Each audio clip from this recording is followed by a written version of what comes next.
my people, welcome to my channel. In today's video, I will be showing you how to make stress-free plantain fufu. With this plantain fufu recipe, you don't need to peel the coats, you don't need to blend it, you don't even need to turn it on the stove. Check out this recipe and I know you enjoy it.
So, how easy is this? How easy is this plantain fufu?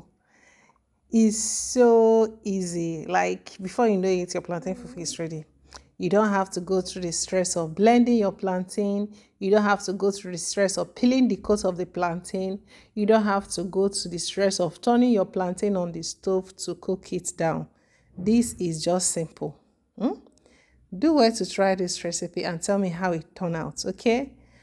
If you have not subscribed to this channel, please do well to subscribe to join my community. And thank you so much for tuning in today. I'll be seeing you in my next video. Thank you and God bless. Bye.